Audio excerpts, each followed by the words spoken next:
Elo 404 Boxing.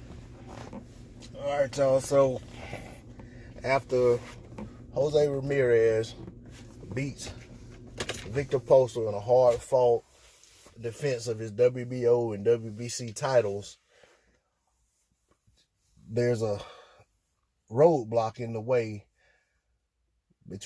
for the undisputed bout that he and Josh Taylor want to stage with each other.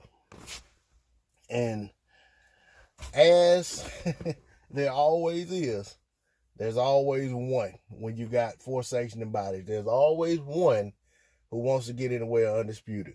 And this time it's the WBO. The WBO is basically forcing Jose Ramirez he has about 20 days to basically to reach an agreement with his WBO mandatory. And basically that mandatory fighter, I'm not even gonna mention his name. He's from the UK.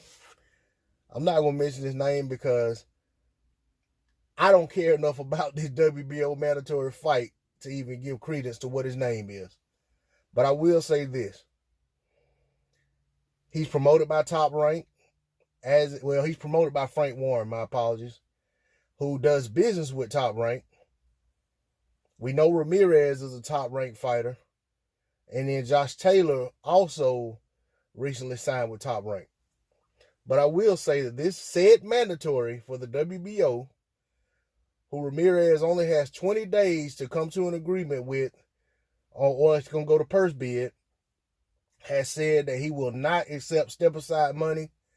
He is going to enforce and pursue his fight for the WBO title.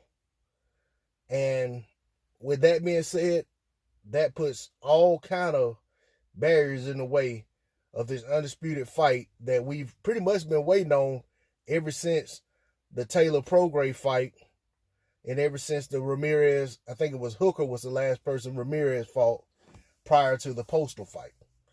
And then we still had, interim bouts for he and Taylor that, that are put in between the unification. But we understand that, the guys, the undisputed fight, the guys are both coming off of inactivity and such. So it was good for them to get other bouts in the interim so they can get the rust off or whatever, because they then go into that major undisputed fight at 140 pounds.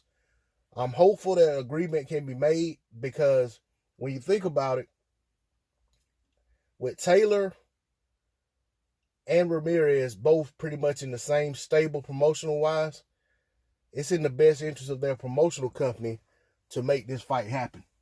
So I'm eager to see what plays out. I feel the same way about this mandatory challenger as I did about Sergey Lipinets being put in the way when Bud was going for Undisputed versus Indagu. So, to me, I don't even feel like the guy should have to be in a situation where someone's trying to give him step-aside money to get out of the way. I feel like the WBO should tell him, okay, the boxing fans have been waiting long enough for this undisputed fight. If these guys want to make this fight happen, you're going to have to wait until this fight takes place. And then that winner will inherit this mandatory, and they'll have to fight you or be stripped.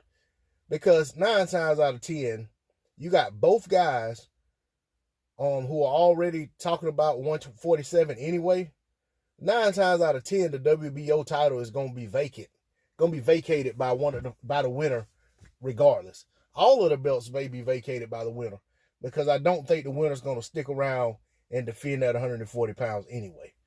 So it's only a formality and basically, just a waiting game for this mandatory challenger who all of a sudden gets pushed to the forefront and wants to be in the way. D-Lo 404 Boxing, all I got to say on the subject. Come out, peace.